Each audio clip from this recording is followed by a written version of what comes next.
Romeo Lacoste's opposition to Keemstar's motion to strike his complaint has been stricken itself by the judge.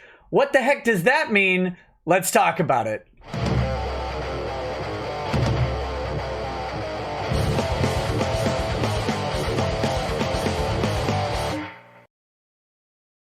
Hey, what's up, guys? Welcome to Law-Splaining the Interwebs. I'm your host, Nick Rekieta of Rekieta Law, a small law firm in central Minnesota.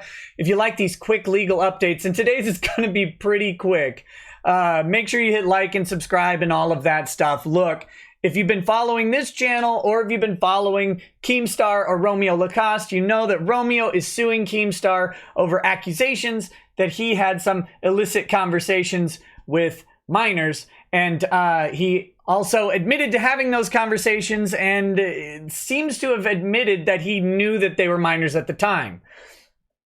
So anyway, so he sues Keemstar. No one can figure out why he did it in the way that he did, but he did. Then Keemstar filed a motion to strike his complaint. This is effectively saying that the complaint is useless, should be removed, and then the case should be dismissed. And then Keemstar has the option at that point to pursue what's called a slapback lawsuit in California, where he can go after Romeo for fees and damages that were incurred as a result of having to deal with this frivolous lawsuit, right? Okay. That out of the way, Romeo then had the obligation, well, not really, but the opportunity to file an opposition to Keemstar's motion, which he did the other day. Unfortunately for him, his lawyer didn't title it an opposition and also had some single-spaced text in violation of the form rules of the Central District Court of California. The judge ordered that document stricken, okay? Struck it, gone, bye, poof. It's gone, doesn't exist, it is not legally operative, and cited the reasons. One, that it wasn't titled an opposition properly as required by the rules. And two, that the single spacing was in violation of the rules of form. Pretty simple. Gave him until the 13th at noon to rectify the problem. Romeo filed his opposition on the 14th, which is not, I don't know if you're checking or if you're good with dates. Look, I'm not one of those people who knows what day it is by what date and year. I'm not that. But I do know that filing it on May 14th is not filing it before noon on May 13th. That I'm pretty confident of.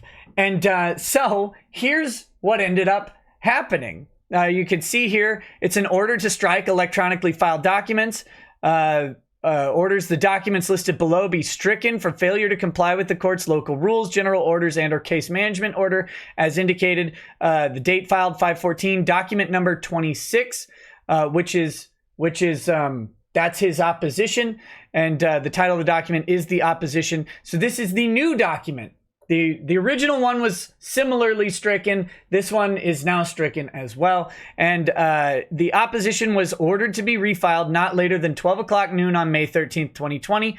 Memorandum of points and authorities contains single-spaced text, and that's local rule 11 3.6. Didn't follow the rules. Judge strikes the document.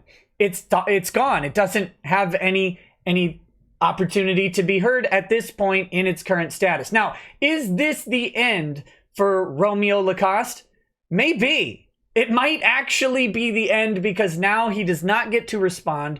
So, taking the statements in Keemstar's motion as unopposed, there's no counter argument, and they'll take the argument. And if those arguments are sufficient to strike the document on their face, absent opposition, the court can strike the entire case and dismiss it, and it will go in favor of Keemstar.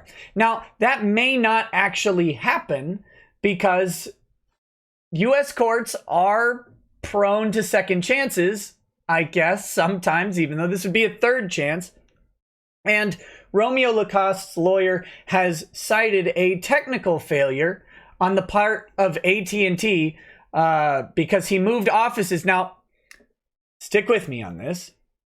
He moved offices between May 8th and the 11th, and therefore did not have internet to submit the documents on the 13th at noon because AT&T didn't get his new internet up or something. That's what he's claiming. He's citing a technical failure.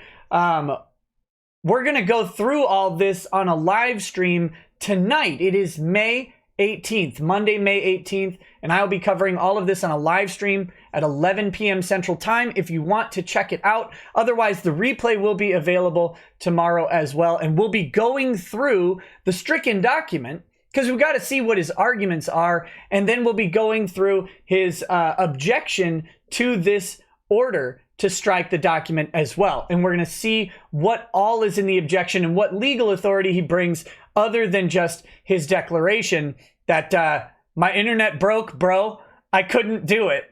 Because that's, right now, Romeo Lacoste's entire lawsuit basically hinges on the fact that his lawyer claims his internet broke, and that caused him to miss a deadline on the 13th.